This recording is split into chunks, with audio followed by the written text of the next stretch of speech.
So, Katie, I want to ask you about the road to redemption, and then let's kind of like talk about what should be next for someone who is in this position.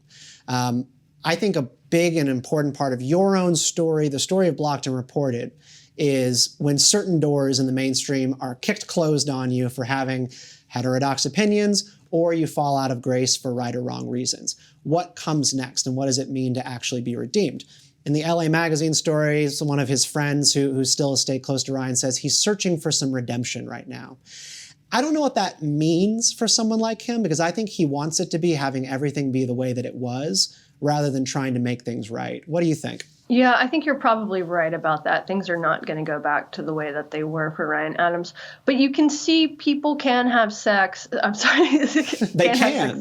Verify. Some people. Freudian slip there. That's the problem. Can have success after public shaming like this. Louis C.K. just did a show at Madison Square Garden that was panned by much of the media, but apparently was actually quite good for the audience. Apparently loved it. But he's taken himself out of the mainstream.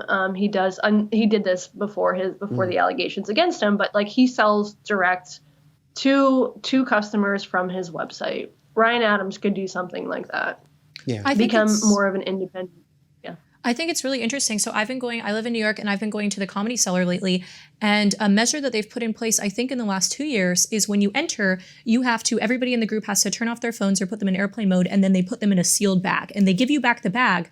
But it's this really interesting sort of cancel culture era measure of like, nope, you're not allowed to record. We don't know who's going to be on the stage tonight. We don't know whether it's going to be Colin Quinn or Louis C.K. or somebody who's more up and coming. But like, we're not going to do this thing where we all become these little tattletale narc snitches and record a video and then put it on Twitter and then get everybody in trouble. And I think that's fascinating.